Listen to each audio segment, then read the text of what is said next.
नमस्कार, बहुत स्वागत है आपका डिबेट लाइव बड़ी बहस मध्य प्रदेश में। मैं हूं आपके साथ अमित शर्मा। शिक्षा अब सिर्फ किताबी ज्ञान नहीं, ये जीवन की प्रयोगशाला बन चुकी है। मध्य प्रदेश में शिक्षा को नई दिशा देने की कोशिशें तेज हो गई हैं। इतिहास की किताबें अब सच बोलेंगी और कक्षा की दीवारों से निकलकर शिक्षा सीधे रोजगार तक जाएगी। जहां एक और कुलगुरु शब्द संस्कृति से जुड़ाव की ओर इशारा करता है, वहीं दूसरी ओर पशुपालन, मत्स्य और डेयरी जैसे कोर्स युवाओं को आत्मनिर्भरता की राह पर ले जाने का दावा कर रहे हैं। मुख्यमंत्री डॉक्टर मोहन यादव का कहना है, जैसा बीज वैसी फसल, यानी शिक्षा का बीज जितना सार्थक होगा, रोजगार की फसल उतनी ही मजबूत होगी। लेकिन सवाल यह है कि क्या इतिहास बदलने से भविष्य सुधरेगा? क्या सनातन की जड़ों से जुड़ी शिक्षा आधुनिकता से मेल खा पाएगी? और क्या सिर्फ नाम बदलने से शिक्षा का चरित्र बदल जाएगा?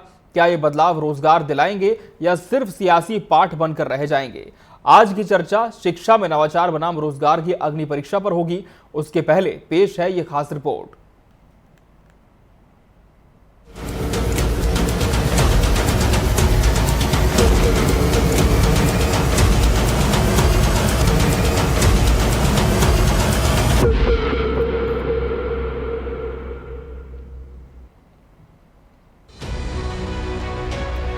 मध्य प्रदेश में शिक्षा की जमीन पर नवाचार का बीज बोया गया है।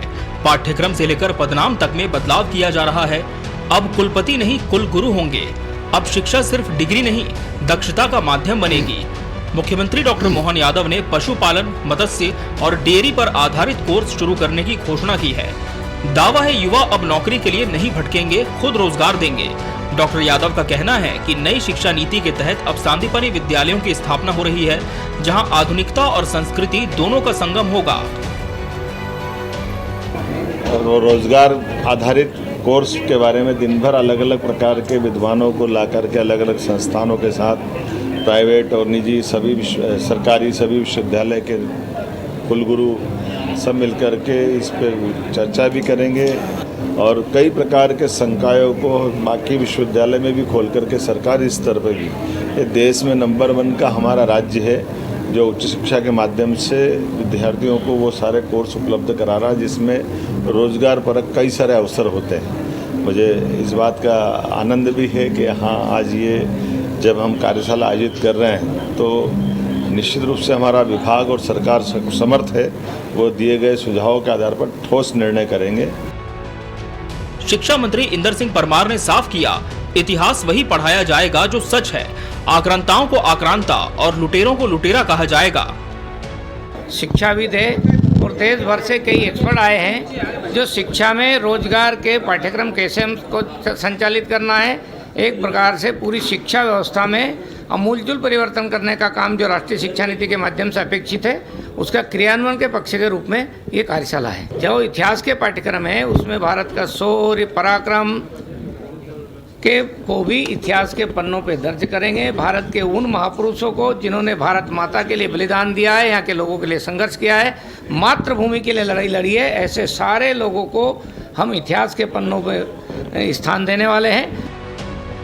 वहीं कांग्रेस का कहना है कि शिक्षा का उद्देश्य रोजगार और वैज्ञानिक दृष्टिकोण को बढ़ाना होना चाहिए, न कि इतिहास में छेड़छाड़ और प्रतीकात्मक बदलाव से ध्यान भटकाना। नाम बदलने से न नीति बदलती है न नियति।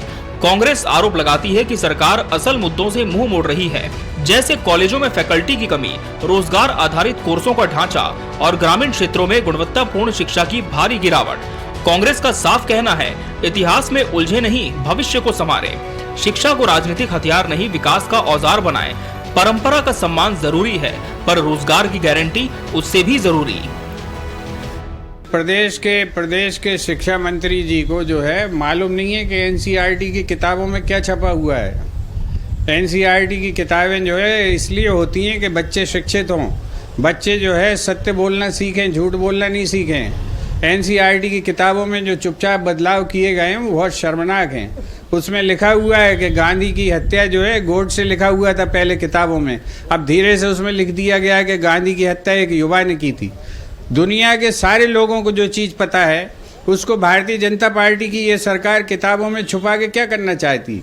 आज जो है इन्फॉर्मेशन का ज़माना है, आज बच्चा कहीं से भी जो है सूचनाएं प्राप्त कर लेगा और जब वो सूचनाएं प्राप्त करेगा तो उसके ज़्यादा खतरनाक असर सामने आएंगे।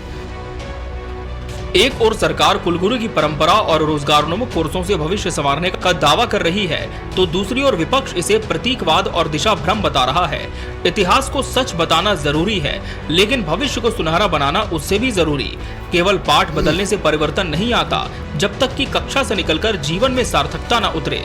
आज के दौर में युवाओं को चाहिए कौशल, करियर और स्पष्टता। संस्कृति की नींव हो, पर उस पर आधुनिकता की इमारत खड़ी हो।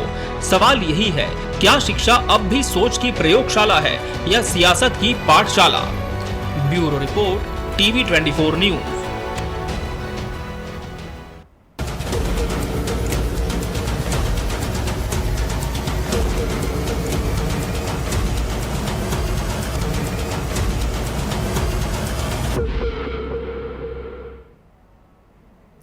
तो इतिहास बदला है, अब भविष्य की बारी है। आज इसी विषय पर हमारी चर्चा होगी और इसके लिए हमारे साथ खास मेहमानों का पैनल भी जुड़ चुका है। हमारे साथ इस चर्चा में शामिल हुए हैं शिक्षाविद प्रोफेसर बीसी जोशी। सर, बहुत बहुत स्वागत है आपका एमपी डिबेट लाइव में। और भाजपा का पक्ष रखने के लिए प्रियंका दुबे जी, प्रवक्ता, हमारे साथ जुड़ी हैं। प्रियंका जी, बहुत बहुत स्वागत है आपका। कांग्रेस प्रवक्ता सीताशरण सूर्यवंशी जी भी इस चर्चा का अहम हिस्सा हैं। सीताशरण सूर्यवंशी जी, आपका भी बहुत बहुत स्वागत है। बीसी जोशी जी, जिस तरह से अब ये बात हो रही है कि पाठ्यक्रमों में बदलाव होगा, जो इतिहास होगा उसे उसी तरह पढ़ाया जाएगा, किस तरह से आप देखते हैं? क्या हमारी जो नई एजुकेशन पॉलिसी लाई गई है और अब पाठ्यक्रमों में बदलाव की बात की जा रही है, क्या दोनों के बीच में सामंजस्य है और किस हद तक आप मानते हैं जो बदलाव है वो सही है और होना भी चाहिए? निश्चित तौर पर इस बदलाव का स्वागत करूंगा, क्योंकि इतिहास में जो बातें तोड़ मरोड़ कर प्रस्तुत की गई है, आक्रमणताओं को निश्चित रूप से बड़ा चढ़ाकर बताया गया है, जो कि निश्चित रूप से हमारे बच्चों को भटकाने का काम करती है जी। हमारे यहाँ जो शिक्षा बताई गई है वो निश्चित रूप से पहले ये बताया गया कि औरंगजेब महान है, अकबर महान है, जबकि उस वक्त हिंदू राजा जो थे उन्होंने प्रतिशोध किया था। तो निश्चित रूप से इस जो नई शिक्षा नीति में है कि ये किया जाएगा कि अब ये बताया जाएगा कि किन किन हिंदू राजाओं ने उनका प्रतिशोध किया, और ये बताने का प्रयास किया गया कि इसमें नई परिवर्तन आएगा, नया सोच आएगा और इससे बच्चों को लाभ होगा। जहां तक मैं सोचता हूं कि नई शिक्षा नीति में कि अब जब ये ग्लोबलाइजेशन का युग है, देश एलपीजी पे आ गया है, लिबरलाइजेशन, प्राइवेटाइजेशन और ग्लोबलाइजेशन, भूमंडलीकरण, निजीकरण और उदारीकरण। अब हमें ओढ़कर सोने का युग नहीं है, निश्चित रूप से अब जो सच है वो बताने का युग है। जहां तक निश्चित रूप से कि अगर हमें ये शासन व्यवस्था बताई गई कि शेरशाह सूरी की शासन व्यवस्था बेस्ट थी, जबकि अहिल्याबाई होलकर की शासन व्यवस्था को कोई ने बताने का भी प्रयास नहीं किया कि उनकी व्यवस्था कितनी अच्छी थी। हमें निश्चित रूप से ये बताने का प्रयास किया गया कि आप तो मतलब जजिया, जकात, खम्स और खिरात, ये मुस्लिम 4 कर होते थे, इसको बड़ा चढ़ाकर बताया गया। यही नहीं बताया गया कि शिवाजी की चोट और स्वदेशमुखी जो एक बहुत ही न्याय संगत कर था, उसका बारे में कोई भी चर्चा नहीं की गई। तो निश्चित रूप से इसमें नई शिक्षा नीति में ये जुड़ाव होगा और लोगों को मतलब ये भारतीय संस्कृति का ज्ञान होगा, परंपराओं का ज्ञान होगा, प्रथाओं का ज्ञान होगा, जन रीतियों का ज्ञान होगा और निश्चित रूप से बच्चे को एक सर्वांगीण विकास की ओर आगे बढ़ेगा। जो कि बच्चा क्लास की तरफ से भटक गया था, उसे क्लासरूम तक लाना, उसको रोजगार उत्पन्न करने वाली शिक्षा देना, उसको रोजगार के साथ साथ उसे नौकरी देना और ऐसे कोई मतलब छोटे छोटे कार्य करना, स्किल डेवलपमेंट, जो कि इस नई शिक्षा नीति में इसका समावेश किया गया, जिससे बड़े पैमाने पर हमारी जनसंख्या है और इस जनसंख्या को सबको नौकरी देना तो संभव नहीं है, निश्चित रूप से सबको रोजगार उत्पन्न करना इस शिक्षा का उद्देश्य है। तो मेरे अंदाज से ये शिक्षा बहुत ही महत्वपूर्ण है और ये देश को एक परिवर्तन की ओर ले जाएगी। जी, सीताशरण सूर्यवंशी जी, शिक्षाविद तो इस फैसले का स्वागत कर रहे हैं, कह रहे हैं कि निश्चित तौर पर जो जैसा था वैसा ही बच्चों को बताया भी जाना चाहिए, लेकिन कांग्रेस को किस तरह से संशय है? क्या इतिहास बदल जाएगा आप मानते हैं? क्या फैक्ट्स पर बात नहीं होगी पाठ्यक्रमों में? किस तरह की स्थिति आप देखते हैं कि यदि बदलाव किया जाता है तो किस हद तक वो होना सही आप मानते हैं?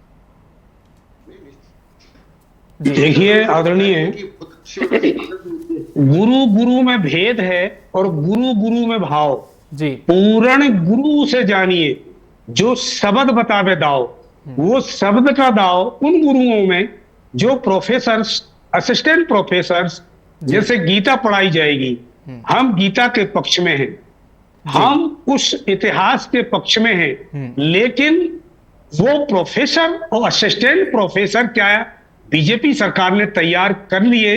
और आदरणीय जोशी साहब ने जो कहा है जिस तरीके से कि ये बहुत बेहतर बच्चों का भविष्य होगा, तो ये 2047 ही चल रहा है। फिर अभी जो जिस तरीके से जो नौवा है हमारा नौवा, जिस तरीके से जो ओवर एज हो गया है, अब बच्चों से लेके जो हायर एजुकेशन की जो बात हो रही है कि इसमें शिक्षा का स्तर, किताबों में भारत का जो इतिहास है, जैसे गीता का ज्ञान है, गीता के जो 700 श्लोक हैं, उन 700 श्लोकों में कोई ऐसा 100 श्लोकों का भी शिक्षाविद आना चाहिए कि जो भी मैंने शब्द का दाव जो कहा है, क्या शब्द का दाव की आज की तारीख में, आज की उस शिक्षा पद्धति में ये पॉलिटिक्स का टीचर है और वो फिजिक्स पढ़ा रहे हैं, गणित पढ़ा रहे हैं।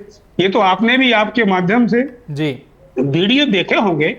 और जिस तरीके से ये जो भाई शिक्षा पद्धति आप बदल रहे हैं, 29,670 तो स्कूल बंद हो गए हैं, और पहले सीएम राइजिंग से गुरु सांदीपनी, फिर आज के नाम पर कुल गुरु होंगे। भाई हम सब पक्ष में हैं, लेकिन आप नाम बदलेंगे, नाम बदलने से काम नहीं बदल रहा है। हमारी शिक्षा नीति 2020 जो केंद्र ने शिक्षा नीति को जो ओपन किया है एनसीईआरटी के अनुसार, जिस तरीके से ऐतिहासिक पॉइंटों को जो पढ़ाना चाहिए, उस पढ़ाने के लिए वो टीचर क्या आपने तैयार किए? जी और एक सेकंड, सॉरी, जी आपका समय लीजिए। हाँ, आप ये देखिए जी कि प्रोफेसर उनको तैयार किया नहीं। अब जैसे गीता सबमिट होगी तो क्या जो रसूखदार 1 या 2 ही दुकानदार होते थे कि अन्य स्टेशनरियों पर भी वो बुक्स मिलेगी क्या, कि 1 या 2 जगह ही जो परिजन हैं, परिजनों की फिर से जेब कटी होगी क्या? एक बात। दूसरी बात, जो शिक्षा नीति में जिस तरीके से, जैसे भगवान कृष्ण ने गीता में कहा अर्जुन से कि हे अर्जुन कर्म कर, फल की इच्छा मत कर, ये सभी जानते हैं। 700 श्लोकों के साथ 12 स्कंदे पुराण कथाओं में जैसे जिस तरीके से साधक संजीवनी जो आई है कि अर्थ सहित, उन श्लोकों का जो अर्थ सहित, तो मेरा मेन कहने का मतलब है कि बच्चों से लेके जो हायर एजुकेशन तक जिस तरीके से ये शिक्षा पद्धति गुरु सांदीपनी, उन सीएम राइजिंग का क्या होगा? जो 29,600 स्कूल बंद हो गए हैं, क्या बीजेपी ने इस पर कुछ फोकस किया है? इस पर क्या विचार है? तो मेरा विपक्ष के नाते कि शिक्षा को बेहतर तरीके से जो ओरिजिनल इतिहास है, जैसे जोशी जी ने कहा कि औरंगजेब व बाबर की बात की है, ये समय समय पर जिसकी सत्ता आती है उस सत्ता के अनुसार शिक्षा पद्धति भी बदलती है। तो क्या ये जो सत्ता परिवर्तन के साथ साथ आप सत्ता में रहते हुए जो शिक्षा पद्धति बदल रही है, क्या ये बच्चों के हित में और जो उच्च शिक्षा में जिस तरीके से हमारे स्टूडेंट जो पढ़कर आएंगे, तो क्या उन्हें रोजगार वहीं से मिलना शुरू हो जाएगा? और अभी जो रोजगार के लिए बैठा है उसके लिए क्या होगा? जी ठीक है। प्रियंका दुबे जी, दोनों पैनलिस्ट को आपने गौर से सुना। शिक्षाविद इस निर्णय का स्वागत कर रहे हैं, कह रहे हैं कि निश्चित तौर पर बहुत अच्छा होगा क्योंकि बच्चों को जो जमीनी इतिहास है वो बताया जाएगा। दूसरी तरफ विपक्ष की चिंता यह है कि नाम बदलने से क्या काम भी बदल जाएंगे और क्या शिक्षक हम तैयार कर चुके हैं इस बदलाव के लिए? नमस्कार मैम। सर्वप्रथम आदरणीय पीसी जोशी जी का मैं धन्यवाद कहती हूँ कि उन्होंने सरकार की राष्ट्रीय शिक्षा नीति को बहुत अच्छे तरीके से समझाया, हमारे समक्ष रखा और उसके सकारात्मक पहलू पर चर्चा करी।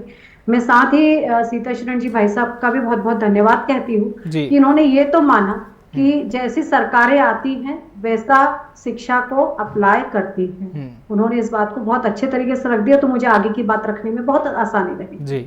हमारी जो शिक्षा नीति रही है इसके ऊपर शुरू से हमारा यही भाग रहा है, चाहे माननीय शिवराज सिंह जी के नेतृत्व में सरकार रही हो या आज माननीय हमारे मोहन यादव जी की जो सरकार है, डबल इंजन की सरकार में, हम लोग ने हमेशा यही शिक्षा का पुरजोर समर्थन किया है। जो रोजगार उन्मुखी संस्थान हो, शिक्षा के साथ ही साथ में उनको कौशल को बढ़ावा दिया जाए। कौशल प्रधान स्कीम्स भी लाई गई, जिससे हाथ में हुनर अगर होगा तो शिक्षा के साथ में बच्चा जो है वो उसके आगे के भविष्य को अपनी कला के माध्यम से कह सकते हैं, अपने कौशल के माध्यम से और भी विकसित करके अपने लिए रोजगार सृजन भी कर सकता है और परंपरागत रोजगार का भी पालन कर सकता है।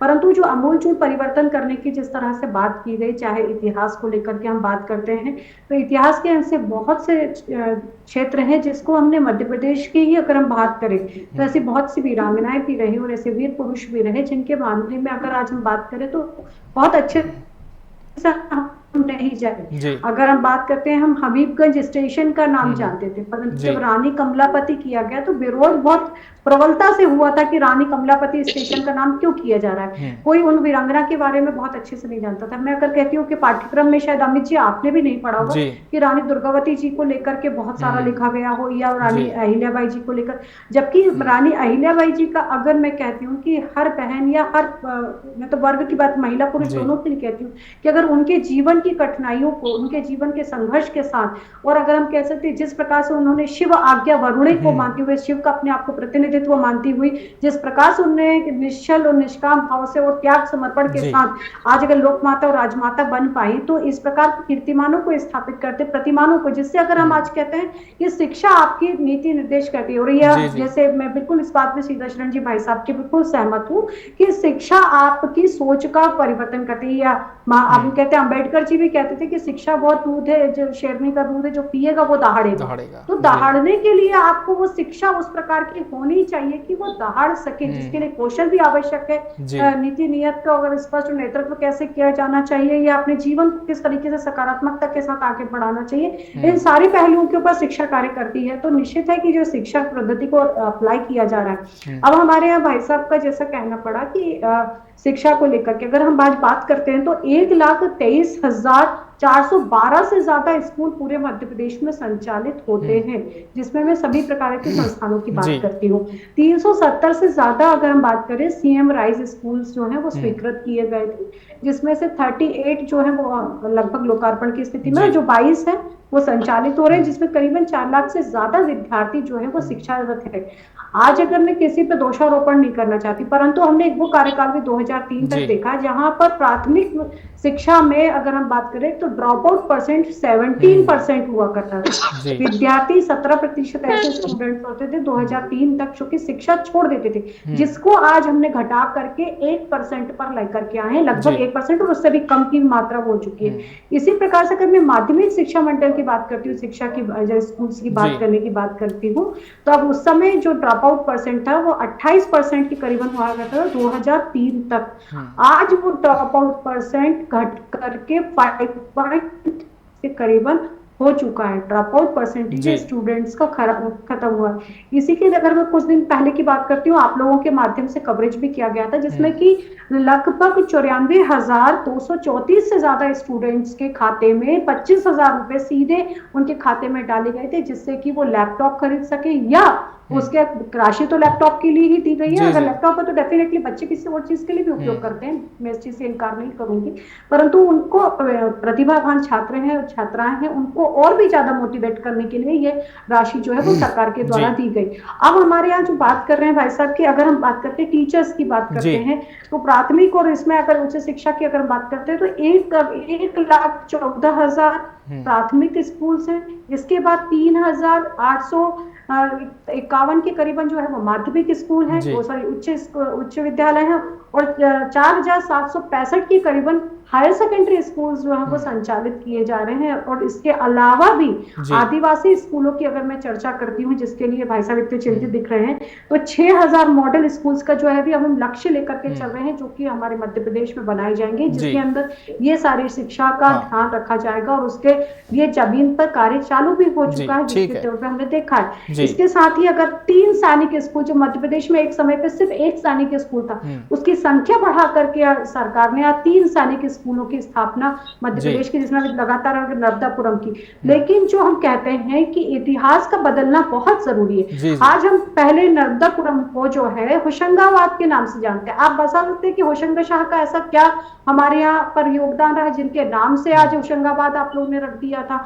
हम उनका मकबरा देखते हैं, मांडव में है, परंतु उसकी आवश्यकता क्या थी ये हमें नहीं समझ में आता। बाबरनामा को अगर आप पढ़ेंगे तो उसमें तो कहा गया है कि नरमुंडो का उन्होंने पूरा जो है वो एक टापू बना दिया था। उनको हम लोग ने बाबर रोड बना दी, अकबर रोड बना दी, और तुगलक रोड भी आपको देखने को मिल जाएगा। यहाँ तक कि जो हमारी नालंदा विश्व में, बिहार का नालंदा विश्वविद्यालय सबसे ज्यादा शिक्षा के नाम से जाना जाता था, जब उसको आग लगाई गई जो हमारे देखा जाए तो बख्तियार के नाम से, तो बख्तियारपुर के नाम से स्टेशन बना दिया, जिसको परिवर्तित करने का काम भारतीय जनता पार्टी ने किया और उसका पंडित दीनदयाल उपाध्याय उनके स्टेशन का नाम परिवर्तित किया गया।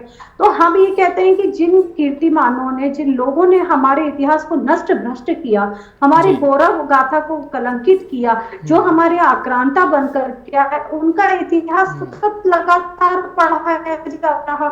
इसके ऊपर हमारी जो सरकार ने परिवर्तन नाम, जैसा इलाहाबाद को जो था, इलाहाबाद की तो मुझे आवश्यकता समझ में नहीं आती है कि प्रयागराज को इलाहाबाद क्यों किया गया, परंतु इसके लिए मैं उस समय की तत्कालीन सरकारों के लिए भी मेरे मन में खेद आता है कि आप लोगों ने जो हमारे कीर्तिमान थे, हमारे प्रतीक थे, जो हमारे सनातन के संस्थापक थे, उनको आगे बढ़ाने के स्थान पर आप लोगों ने हमेशा उन लोगों को क्यों प्राथमिकता दी जिन्होंने हमारे ऊपर आक्रमण किया। ये परिवर्तन बहुत पहले हो जाने चाहिए थे, परंतु अब हो रहे हैं। इसके लिए मैं सरकार का, सभी का, आप एक तरीके से नागरिक होने के नाते भी धन्यवाद देती हूँ और गर्व करती हूँ कि अब हम उन पहलू को जानेंगे। जैसे पचमढ़ी में जब अभी कैबिनेट मीटिंग हुई थी तो राजा भगवत सिंह के बारे में लोगों ने बताया कि उन्होंने उस समय किस तरीके से स्थानीय साधनों का उपयोग करते हुए भी अपने सनातन की रक्षा करने के लिए युद्ध लड़े। तो जरूरी है कि हमारे बच्चे इस वीर गाथा को भी जाने और उसके साथ गौरवान्वित महसूस करते हुए अपने जीवन को भी संवारें। बिल्कुल, लेकिन बीसी जोशी जी, एक सवाल यहाँ पर यह भी आता है कि हम बदलने तो बहुत कुछ जा रहे हैं, लेकिन मिस्टेक्स ना हो हमसे, फैक्ट्स पर ही चीजें रहें, इसके लिए किस तरह से तैयारी हो सकती है सरकार की, प्रशासन की, जितने भी हमारे शिक्षाविद हैं जो कि इसमें जुड़ेंगे ऐसा बताया जा रहा है, उनकी भी? क्या सिर्फ सब कुछ बहुत बेहतर होगा या फिर आप कहीं पर कोई ऐसी भी कमी देखते हैं जिस पर बहुत ज्यादा गौर करना जरूरी है?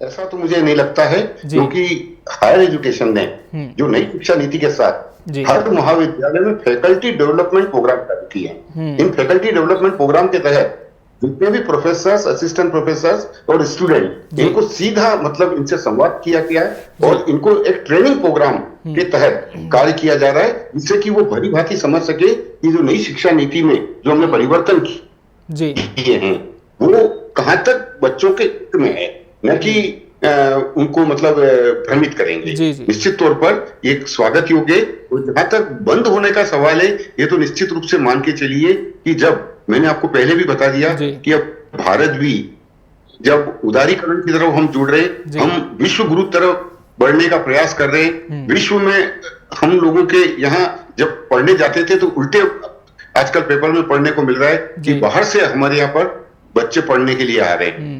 और निश्चित तौर पर ये जो एक स्वागत योग्य बात है और इस तरीके से इसमें कोई भी ऐसी संशय वाली बात नहीं होना चाहिए, क्योंकि ये तो परिवर्तन है और जहां तक परिवर्तन में कोई भी चीज परिवर्तन लाएगी तो निश्चित रूप से उसके लाभ भी नजर आएंगे और हानियां भी नजर आएगी। जहां तक अगर हानियों को अगर हम मूल्यांकन करें तो निश्चित रूप से ये जो चर्चा है, इस चर्चा के माध्यम से अगर कोई छोटी मोटी कमी इसमें नजर आएगी तो निश्चित रूप से उसको शासन हर बार, जैसे कि अब नई शिक्षा नीति में जो साइंस का जो बीएससी का बच्चा था उसको ये कहा गया कि नहीं, अगर वो संगीत में पारंगत है तो एक मतलब मेजर माइनर के बाद वो वोकेशनल और इलेक्टिव के तहत वो मतलब संगीत पढ़ सकता है साइंस का बच्चा। कॉमर्स का बच्चा आर्ट्स पढ़ सकता है और साइंस और कॉमर्स का बच्चा भी आर्ट्स पढ़ सकता है।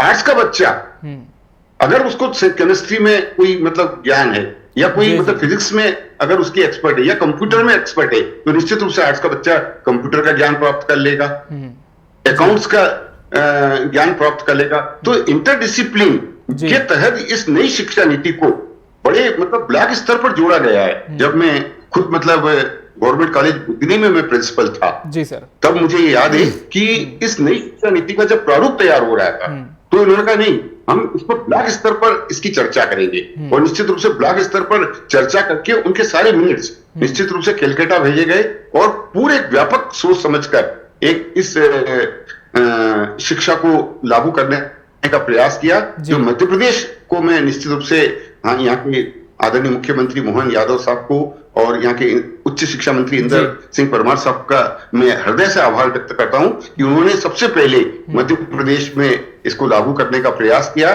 और कई राज्य तो कुछ एक दो यूनिवर्सिटी पे लागू कर रहे हैं, पर मध्य प्रदेश एक ऐसा राज्य है जिसने पूर्णतया इस नई शिक्षा नीति को लागू किया है और लागू करके ये बताने का प्रयास किया है कि मध्य प्रदेश एक नंबर पर पहले भी था और आज भी रहेगा। इसमें छोटी मोटी त्रुटियां हैं तो निश्चित रूप से हर बार पाठ्यक्रमों में थोड़े थोड़े बदलाव होकर जो भी अगर इसमें जो त्रुटियां आ रही उसमें सुधार करने का प्रयास किया जाए। बिल्कुल, सीताशरण सूर्यवंशी जी, त्रुटियां क्या हो सकती हैं, क्या मानते हैं कि सरकार सही दिशा में बिल्कुल जा रही है?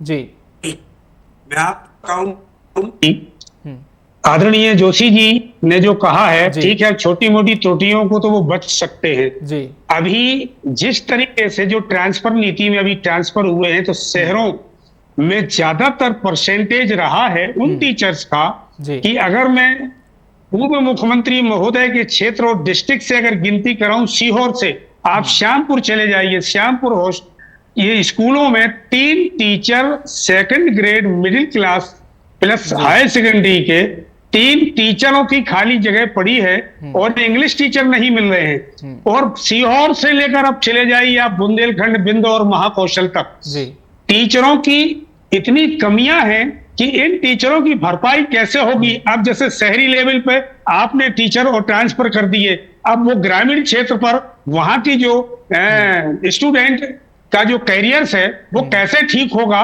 और ये शिक्षा नीति की जो माननीय मुख्यमंत्री महोदय हमारे और प्रदेश की जो जिस तरीके से जो शिक्षा नीति की बात करते हैं, आप उस परिवार से पूछिए कि ये जो सरकारी अभी जैसे प्रियंका जी ने कहा बंद्रा जी ने, तो आप ये बताइए कि मैं अभी आपके चैनल के माध्यम से कहता हूं कि 12 आदमी बीजेपी के लोगों के जो बच्चे हैं सरकारी स्कूल में गिनती करा दीजिए कि सरकारी स्कूल में एडमिशन है 12 बच्चों के, अगर 1 दर्जन के ये बच्चे गिना देंगे तो अभी जो कहो है ना, तो उसके लिए मैं मानने के लिए तैयार हूं। आप देखिए आप कि पूरे प्रदेश में जिस तरीके से जो शिक्षा नीति का 2020 की जो शिक्षा नीति है, एक तो बस्ते का भार, महंगाई का भार, प्राइवेट स्कूलों पर आपने अभी तक क्या अंकुश लगाया? क्योंकि 70 एकड़ में माननीय मुख्यमंत्री महोदय जी का भी स्कूल और उच्च हायर स्कूल उज्जैन में चलता है और इंदौर में भी नाना प्रकार से हो चुका है। प्रियंका जी जवाब दीजिए, क्या इस विषय पर भी सरकार संज्ञान ले रही है? निश्चित रूप से ले रही है सर। अभी जो प्रियंका जी से सवाल है, माफ कीजिए सर, प्रियंका जी से सवाल है जी। प्रियंका दुबे जी जवाब दीजिए।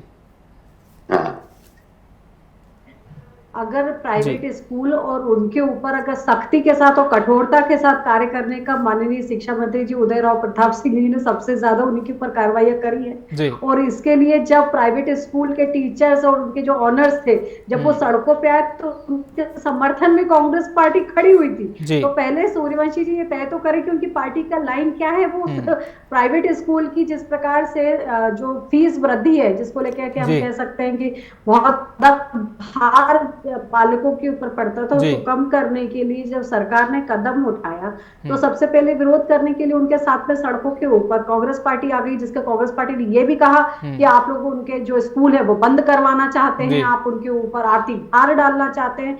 तो भारतीय जनता पार्टी की सरकार जो है वो आमूलचूल परिवर्तन करके हमेशा आम नागरिक के साथ में खड़ी हुई है और उस आम नागरिक में सभी आते हैं। परंतु जिस प्रकार की अगर इस पर कोई शिकायतें नजर आ रही हैं और अगर इस कोई कमियां भी रहती, मैं झूठ नहीं कहूंगी कि हो सकता है 90% तक के आयाम हमने प्राप्त किए हैं, परंतु 10% तक तो अभी कार्य करने का सदैव हमेशा परिवर्तन जो रहता है वो बना रहता है, वो कमियां रहती है और उनको सुधारा भी जाता है। तो निश्चित है कि अगर कोई कमियां रहेंगी तो उनके ऊपर भी सरकार उतनी ही मुस्तैदी से कार्य करेगी जिस तरह से आज तक करती आई। बिल्कुल, और कहीं ना कहीं सरकार की मंशा भी यही साफ दिख रही है कि एक सकारात्मक बदलाव हो और बच्चों को जो इतिहास है वो भी एक बहुत अच्छे सिरे से पढ़ाया जाए, ताकि जो जैसा है वही आगे जाके जो हमारी पौध तैयार होगी उन्हें वैसी ही जानकारी मिले। बहरहाल समय हमारे पास इतना ही था इस चर्चा के लिए। आप सभी मेहमानों का बहुत बहुत धन्यवाद हमसे इसमें जुड़ने के लिए। इसी के साथ हमारी इस खास बहस में फिलहाल इतना ही। मुझे और पूरी टीम को दीजिए इजाजत। नमस्कार।